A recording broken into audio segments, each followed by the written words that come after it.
Hello বন্ধুরা, এই দেখো কলকাতায় বৃষ্টি মানে অবস্থা দেখো। আর আশা করি তোমরা এই ভিডিওটা দেখে অনেকেই কিছু বুঝতে পারবে না। তো তোমাদের সামনে আমি যেটা দেখাচ্ছি তোমাদেরকে ক্লিয়ার করে দিচ্ছি, তোমরা ভিডিওটা শেষ অবধি দেখতে থাকো। দেখো, একজন মাই জানে যে মানে বিপদের দিনেও মা নিজে হচ্ছে বিপদে থেকে সন্তানকে বাঁচানোর জন্য চেষ্টা করে। তো দেখতে পাচ্ছ ওই কুকুরটা একটা বাচ্চা জন্ম দিয়েছে। তো বাচ্চাটা জলের মধ্যে রয়েছে, কুকুরটা নাজেহাল হয়ে পড়েছে। এই যে কুকুরটা দেখতে পাচ্ছ এরই বাচ্চা। তো সবাই মিলে চেষ্টা করছে ওর বাচ্চাটাকে বাঁচানোর, কারণ সকাল থেকে কুকুরটা এক নাগাড়ে এই জলের মধ্যে এর কাছে তার কাছে তার কাছে সবার হাতে পায়ে ধরছে, কিন্তু অনেকেই বুঝতে পারছে না যে ও কী কারণে সবার পেছন পেছন ঘুরছে। তো যাই হোক, দেখো সেটা আমরা বুঝতে পেরে গেছি, যার কারণে ওর বাচ্চাটাকে বাঁচানোর সবাই মিলে চেষ্টা করছি। ওই দিদিরা দেখতে পাচ্ছ ওর বাচ্চাটাকে নিয়ে আসছে, ওকে নিয়ে আসছে সেই সকাল ভোর 4টা থেকে একভাবে জলের মধ্যে সবার পেছনে ধরছে যে ওর বাচ্চাটাকে বাঁচানোর জন্য। দেখে সত্যিই চোখ দিয়ে জল বেরিয়ে আসারই মেয়ে। তোমরা দেখতে পাচ্ছ আমি কি ভিডিও শেয়ার করব, মানে একটা কুকুরকে দেখলে বোঝা যায় যে সত্যি মা হলে কতটা কষ্ট হয়, একটা সন্তানকে বাঁচানোর জন্য কী না কী করতে পারে। যাই হোক, চলো তোমাদের এই ভিডিওটা তোমাদের সাথে শেয়ার করলাম, কেমন লাগছে অবশ্যই তোমরা কমেন্ট করে জানিও। ভালো লাগলে অবশ্যই একটা শেয়ার করে পাশে থেকো, আর অবশ্যই একটা ছোট্ট কমেন্ট করে জানিও। তো আমার মা বাবা এরা সবাই মিলে ওই কুকুরের বাচ্চাটাকে বাঁচানোর চেষ্টা করছে, সবাই মিলে দেখো বার করেও নিয়ে এসে। আর সত্যি কথা, ঈশ্বরের দয়ায় কুকুরের বাচ্চাটা ভালো মানে বেঁচে আছে এখন অবধি। যাই হোক, ওর মায়ের কোলে ফিরিয়ে দিতে পেরেছে, ওর মা তো ভীষণ খুশি হয়েছে। দেখো সেই ভোর 4টা থেকে একভাবে মানে সবার পায়ে হাতে ধরার মতন অবস্থা যে ওর বাচ্চাটাকে বাঁচানোর চেষ্টা করছে, কিন্তু কেউ তো বুঝে উঠতে পারছে না।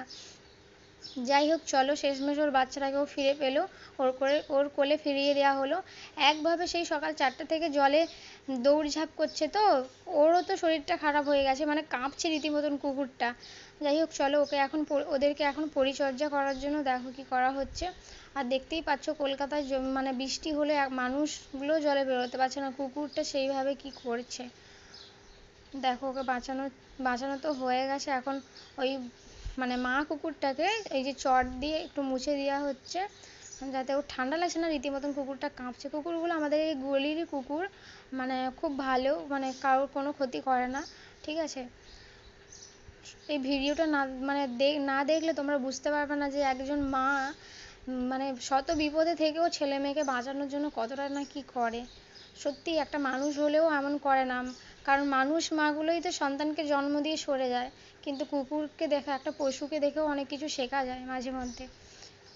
তো যাই হোক, চলো ওই আন্টিটার বাড়িতে ওদেরকে রাখতে দিল, কারণ চারিদিকে তো জল ভর্তি, কোথায় থাকবে ওরা। আর এই কুকুরটাকে আমাদের বাড়িতে রাখার জন্য ব্যবস্থা করা হচ্ছে, কিন্তু ওই যে দিদিটা দেখতে পাচ্ছ তো খুব ভালোবাসে কুকুরটাকে।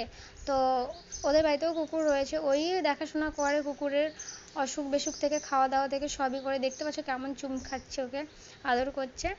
তো যাই হোক, দেখো ওই কুকুরটাকে থাকতে দিল, গা হাত পা মুছিয়ে দিল, তবুও থাকবে না, দেখো আবার জলের মধ্যে চলে যাচ্ছে। কারণ যে যাকে ভালোবাসে সে তাকে ছেড়ে কখনোই থাকতে পারে না।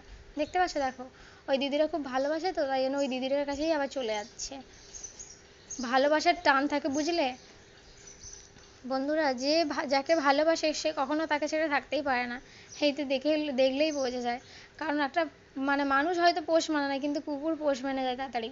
ভালোবাসার এটা একটা কুকুরই বুঝতে পারে, পশুরা কখনো বেইমানি করে না। দেখতেই পাচ্ছ, দেখো কেমন করে ওকে আদর করছে, দেখো। যাই হোক, চলো আমার মা এখন এই কুকুরটাকে মুছিয়ে দিচ্ছে থাকার জন্য, বারবার নিয়ে আসছে জলের মধ্যে থেকে তাড়িয়ে। তো চলো সবাইকে টাটা, ভিডিওটা কেমন লাগলো জানিও।